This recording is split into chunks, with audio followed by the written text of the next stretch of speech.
What's up, y'all? So, as you know from the last few videos, that we have Nakatomi Plaza there. It's coming along very nicely. I've got some nice little shelves there, and workbench, and what's happened is I've gotten to the point where here I'm starting to empty it again, which is great. We got a lot of room, yay, a lot of room to stack new stuff, right? And I've gotten to the point of doing something that I have been avoiding for several years now, and just throwing them in boxes, and that's sorting my cam lock, desk lock, and mailbox lock out of these bins. Some of them I had separated because I was using like a plastic bin to carry to my truck whenever I had to go do a bunch of desk lock type stuff. However, they've just been kind of, building up over the years, and I actually still down here have where is it? Right there. That's kind of the graveyard. It's just a bunch of parts, which I'm not even going to mess with that. It's going to stay in its own little graveyard bucket, but I'm sorting out all the new cam locks and such that I have to get them, like here we have 8060 key different, and then we have 8060 or 8053 346, and then we have 8055 brass. These are all cam locks. But as I was going through them, I ran across this that I've been putting it out of my mind because I hate these things. And I wanted to bring it up to do a video on. We're actually going to take one apart, or actually going to take a couple apart, see how they work. And the only reason I'm doing that is because when you are thumbing through your locksmith catalogs, you might run across this, what's called a C8154, C8155 5-pin tumbler desk knob lock. I think they call it a knob lock. And we caught them in a fib. Yes, that's right. For decades, because these have been around for a long time. They actually still have a thing in most locksmith catalogs, which we're going to look at, which is weird because these are kind of from an olden days, and it's kind of weird for catalogs to still put sections in there for them, because here anyway, nowadays it's more of a access control thing, where if you're using it on a narcotic, if you have a narcotics cabinet in a hospital, which is where these primarily were used, now they're access controlled. You got to type in a code and it probably tracks and all that other stuff. That's the new gen of medical cabinets, even not necessarily narcotics cabinets per se, but just medical cabinets in general, where they store regular aspirin and all that. These were Pin Tumbler Knob Locks to be supposedly a little bit more secure or easier to use. I don't know why they became popular, but we're going to look at them because, again, we see them in catalogs. And you're thumbing through the catalog and you're like, holy, what the heck is this, and why is it so expensive? Pin Tumbler Knob Lock. Okay, well, Pin Tumbler is more expensive, but I've never seen one of those. What is that? A few more pages to another section completely, and we find a T-knob cylinder replacement kit. Solid brass plug-in housing, ship standard. What? Without pins or spring? What? Working top slide and plug. Why is this a feature? What? Replacement cylinder for the 8154, 8155 knob locks. Why is this a thing? Well, it's a thing because a lot of those cabinets from hospitals, what happens is they end up in the used market with like auctioneers or whatever. The hospital comes along, gets a grant, buys all new cabinets, and of course upgrades to better quality stuff. Well, some of it's still the same, but when they're talking narcotics or even more secure storage, it's all going to be like, an access type code with tracking and all that. But those cabinets did go out on the secondary market, and they're still in use probably by the thousands. I'm sure they're slowly dying off as people find out just how expensive one of these things is. But we're going to take a look at them. We're going to make a key for them. We're going to talk about them a little bit more, and we're going to uncover. That's right. We're going to unsheath the elephant in the room, the fact that National Lock lied to us about these cabinets. That is right. We caught them in a lie. I don't know if I caught them in a lie, but we're going to talk about the lie that they perpetuated for no telling how long with these 5 Pin Tumbler National Knob Locks.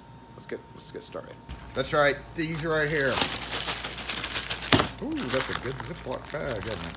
Come on out. You're supposed to bust open. There we go. Boom. Boom. And we can even bring in. Boom. This is how they came. 10 per box. I've got a few in here. Actually, this is brand new. I cut this open yesterday to film what I had uncovered as far as the lie, and that is this right here. Alright, so first thing that we're going to look at is a couple of the keys from them. These use the NA14 key. There's an NA14 and then there's an NA16 key, which is longer. They both have this funny cut tip on the stop, and nobody really knows what it's for other than the fact that in some locks it uses there's a stop in the back of the lock that lets it do something, but honestly nowadays I don't think anything actually that does anything. I don't think so. So 8154 and 8155. We have 8155 key removable lock position only. We know that as key retaining. So this is a setup. If we look in the bag here, we see we have the knob, we have housing, and then we have this tailpiece cam looking deal, which is what this is. Screwed into the back. This is the housing. So what happens here is you just let's see which way is up.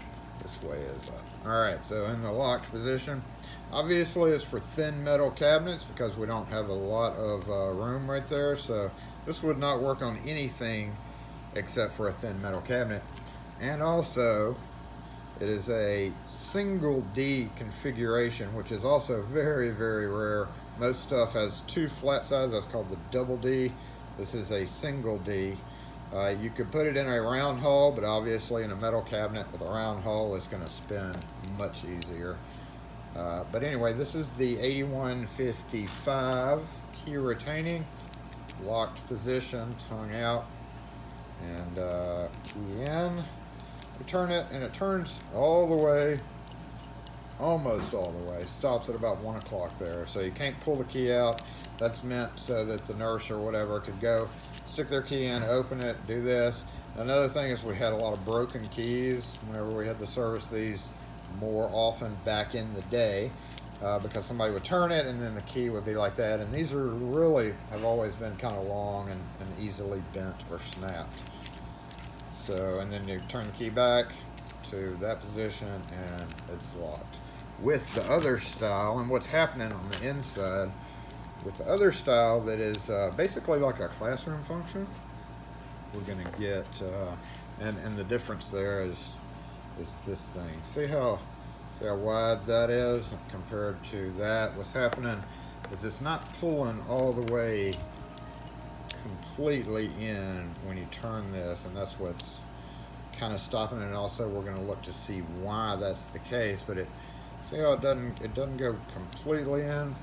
So for those you would need this style. For the ones that turn in a 360-degree circle are made just a bit different. If we see, we pull the key out, watch this. So that seems to be spring-loaded, seems to be loose too. And then this one is not. This one just kind of floats. It's not spring-loaded. So there is a difference a little bit in how they're made, but luckily they come apart fairly easy with these 2 screws. Once again, going back to that lie, 1, 2, 3, 4. NA14 can be, I guess, a 5-pin if you really stretch it, but these have really wide spacing. They are very easy to bypass. We're not even going to go into that, but let's just say you come upon, you get called out to make keys for one of these. It's always going to be this NA14 key. You pick it to your unlocked position, open it, and simply remove the flathead screw right here. And you can actually just take the bracket off. Remember, whenever you're doing this, remember which way the bracket was facing, because it could go on, you know, four different ways. And then once that's off, it comes right out. You can leave this mounted. So you do need to make sure and put a Loctite on your threads when you're putting this back together if you do have to service one of these. So we got this apart, and we can automatically tell, probably by picking it, but you can tell that this is the the key retaining style. So we're going to take both of them apart side by side. This is 8155, so we'll put this here, and then this is this one. So we'll just take these apart real quick.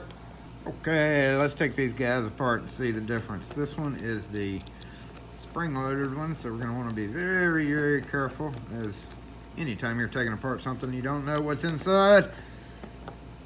Number 2, Phillips by Klein. That's one thing about screwdrivers is, see how this has kind of got its own little nit. If you're using a hex shank screwdriver, it will make this more difficult. So we're going to go ahead and unscrew both of these. This one is the one that lets you remove the key and the unlock, leave it unlocked, or classroom function. So carefully hold this part in, because once we take it apart, and you can do this in a plastic bag if you're really worried about it. Maybe a good idea. We're going to let off spring tension there, and then just kind of drop it out, and we will see how that is in there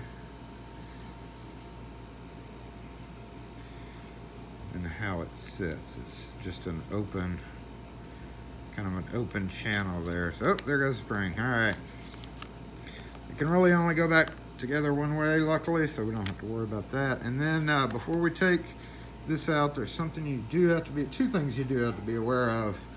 Number one, there is no top cap, no top retainer for the spring. So if we just push this out, our springs are going to jump everywhere, especially if the lock is in the picked position, and that would be very bad. However, when it's in the unlocked position like this, we're just going to carefully start pushing it out and exposing the truth. Come on out. Exposing the truth. Come on out. All right, there we go. Make sure. So the springs should, again, if it was in the picked position, it would be pushing these springs up more so. So you want to be real careful and just kind of cover it with your finger. So there's one sticking up a little bit. Boom. Say what? Say what? Okay, so there's a 5th hole, but there's only 4 springs. And yes, we have taken apart several. We took one apart yesterday and checked it out. That was new in bag, out of one of these bags. This one right here. I cut that open on video. I don't care if you don't believe me, but it also has 4 pins, which means this one that says 5 pins probably has 4 pins, because they did not populate the last chamber. How dare them. We're going to, let's see, this is the MF001. Let's look at the difference. Put this back in real carefully so it'll stay there. And we're going to look at the difference in the two. This is the key retaining version, so we do the same thing. Unscrew, unscrew, unscrew. Unscrew, unscrew, unscrew. And once again, we're going to assume that we are out in the depths of some building. Maybe we had to walk up 5 flights of stairs because the elevator was messed up. We're going to be cutting keys for these, just like we got here. We're at the cabinet. We're gonna nip them out with some nippers, some Lishy clippers. We did not get that screw to come all the way out, so a little bit more. There we go. And boom. Now let's look at the difference in the two here. This has the spring. This has a roll pin. And that is set exactly at the right height to keep it from going up, because when you turn the key, this kind of travels along this little path right here. Let's see if we can do it with it out. We turn the key, so it's sticking down, and we turn, turn, and yep, there we go. And then what it does is it goes around this notch right there, and then comes down into the lower section of that cam, and then it's lifting it up. So pretty actually neat little mechanism. But we are going to make a key. We're going to pretend like we don't have those keys. We have already picked it open. Again, slide this out once again, making sure you cover your top springs there. We did. We're good to go. All right, and that is this is you. Now at this point you can just put a piece of tape over this and then shim it or pick it again if you left it in the picked position. One thing you need to worry about when you take it out is this clip right here is only held in because of that. So it's important to put the clip back in this position, which means we do have to turn it. We're going to hold these springs down. So then we turn that, and then if we kind of hold this way, we can just tap it a couple of times, and that clip will free fall off if it decides to do that. But what I'm going to do right now is I'm going to go ahead and dump out the springs, and I'm going to leave these top pins in here, easier to work with. The pins, we have balanced pin stacks, so the longer bottom pin uses a shorter top pin, which is pretty interesting. But again, we have all those out. Once again, you see 4, not 5. I'm going to turn this way. I want to just show you how easy that can fall off. See, it just falls right out. And at that point, we have the plug out, which does indeed have 5 holes, but as we see, it's only populated with 4, and that means that they lied. They lied. So we're gonna grab the follower of our awesome lock force set. Fits pretty perfectly. Now I will note you can use master lock pins if you've lost your pins. I wouldn't exactly recommend using them because they are a little bit smaller diameter, but I've never had a reason to buy a national pin kit. But we're going to put these back in here just the way they came out, because we're going to assume this cabinet has multiple locks on it, and we need to make a key that'll fit this one and all the other ones. So we're going to go get a key blank and the Lishy clipper for this, even though ideally you'd have your 1200 and you just go down the line and figure out what the cuts are, but we're pretending like we're in the field. I think I called it the wrong thing. NA 14 is the short one, or the 4 pin, and the NA 12 is the 5 pin. So we could use either of these blanks if we wanted to pretend like this lock was indeed 5 pin. We could use that and put a fake 5th cut in there, but we're not going to do that because that's just wrong. If we see the original keys, see that, boom, yes, definitely the NA 14 key blank. So in this case, we're going to grab our plug, put the key in, and look at it first of all, and we see, number one, we see 2 of them are the same, so we know those 2 side by side are the same cut, which is deeper than the front and deeper than the last one. So number one, you know, if the cuts on these, or the depths on these, are 0 through 9, so there's a lot of limit, you know, like small depth increase really on these because they're small pin. But if I was guessing, I'd say 4, 5, 5, 3. If I was guessing and I was cutting it on a 1200, I would start off, and we're going to do this the same way with the clippers. And we're just going to work our way down and see what we can come up with the clippers.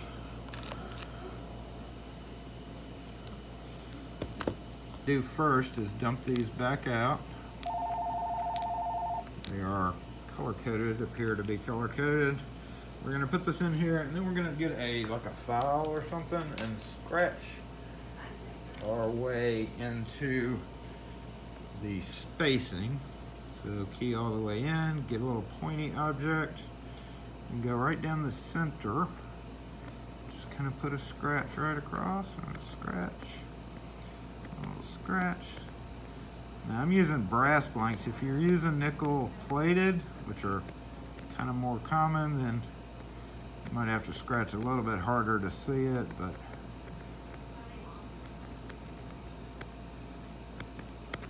there we go.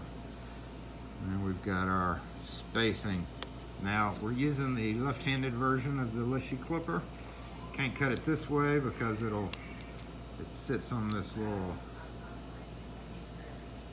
ledge, so it'll cut funny. So we got to cut it from this direction. Now the Lishy clipper has these lines on it. Those lines don't necessarily equate to this, but it does help you a little bit. But if we flip it over and we're doing this, we see, oh no, I can't even see. I have to do this, and it's hard to see. So I'm going to take my file, and then we're going to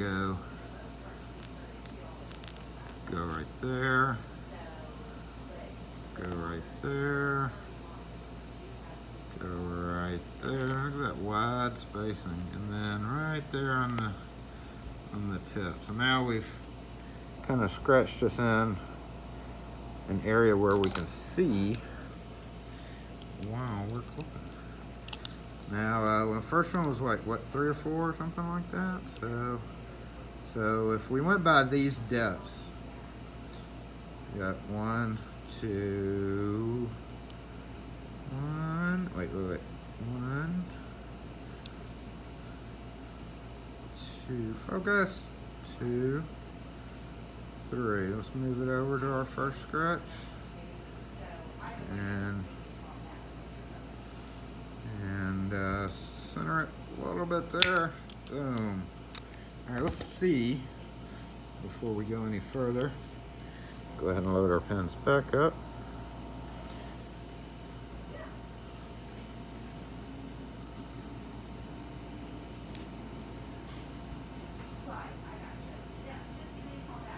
All right, so it did go down some, and if we pull it in and out a little bit, it'll go up and down. Looks like we need to go a little bit deeper, but we can go ahead and start in on 2, 3, and 4 as well.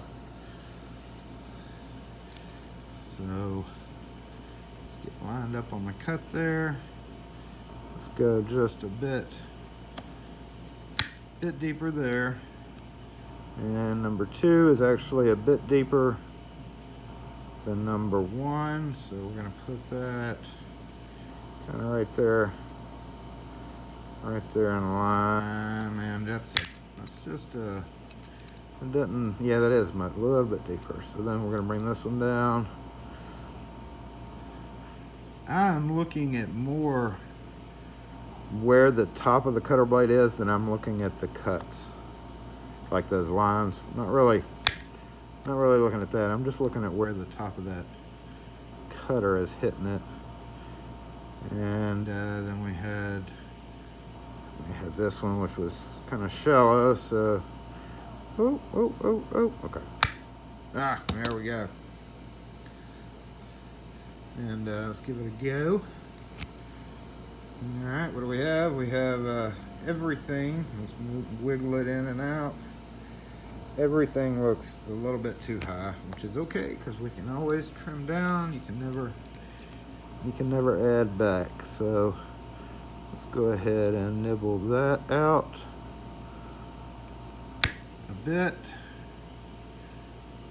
And this one comes down to about the same height. Right there. Now you notice all those keys were laser cut. It's kind of hard to do with a Lishy, but we can take away the points with the Lishy. All right, get on there, get on there. Don't want to go too deep. Nope, a little bit deeper. All right, and then take away this point, and take away that point. I don't think we went deep enough on. Did we go? I don't know. Let's check it. All right, where are we? You need to go deeper on one, but the other ones look actually good. Pretty spot on. Pretty spot on. It doesn't have the greatest tolerances, so it doesn't have to be super accurate as long as it works, right? I may have gone too deep right there. Oof. Oof. Wait, let's trim the little nipple here. Okay.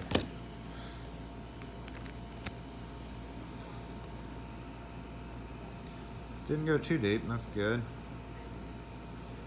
Okay, if we pull it out, push it in, we can see, and remember you have some flex right here since it's not in a plug. But if we pull it out, we see it go down. So that means that we need to go a little bit closer to the shoulder. It needs to have a little bit clipped away from this side.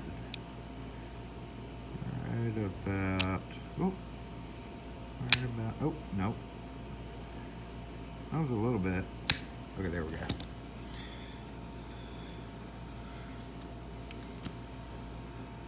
And there we go.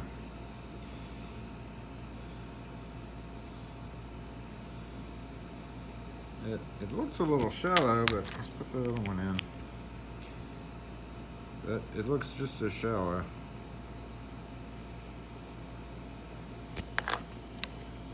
But you get the idea. I may have gone a little too deep there. Let's put it in its core and see. I don't know why I have that. Make sure and put the right upper pins in where they need to be, since they are balanced stacks. And then again, you do have to turn, I put this on off camera, but you have to turn it this way to slip this on. Because again, with it like that, it can't go underneath, otherwise it'll fall out. So I want to make sure that goes on correctly. Pull your key out, slip this in, and we see another reason why they claim solid brass. See that zinc alloy stuff, or lead, or whatever the heck that is. We're putting this one back together as the key retaining function, but if you had the spring, it's just a little bit harder to manage because you got to hold it in the right position, and then just kind of drop it back into each other, and then let this go. This has to go into the right spot, which is easier, honestly, with the one. And what happens also, the reason why they sell replacement cylinders, everything's controlled by that little pin right there. So if it gets bound up, people frequently will break it. That pin will break. Let's get this, turn it how it's supposed to be. Alright, so in, and in, there we go. And then use your screws. Might be a good idea to apply blue Loctite to these screws to keep it tight as well. And we are complete with our making of the key. Even it's a crappy key, but if you take a little bit extra time with the Lishy clipper and just go carefully along, decoding each individual one and clipping away shallower and shallower, it'll work better. So it's a little too deep. It works, but I would feel like using this one long term would, because it went a little too deep right there on the front, would be bad for that. But it does work. It just has that catch because it's too deep. And also, once you got done making your key, you could laser cut it yourself with a file once you get a really good copy of the key, come along and just take off your points because they are not needed. And you end up with something that looks a little bit like that. Once again, just another good reason to use the 1200 if you have the capability, because you can just go down to the exact depth, and once you get there, you know it's exact. So if you're in the field and you just needed to use that to get an idea of what the key is and come back, but if we brought that in to copy, what happens is the copy would be worse than it. And then that just makes it hard to work, and it can actually, you know, mess up the cylinder, as with any bad copy. So excuse that, but we went ahead and we just showed you the procedure on making keys in case you ever run up on one of those. Now you know what's in there for the catalog. When you're flipping through the catalog, you know what that thing is. So anyway, and we also know that they perpetuated a lie for a very long time. Thanks for watching, y'all. Have a great one. If you have any questions or comments, post them in the comment section.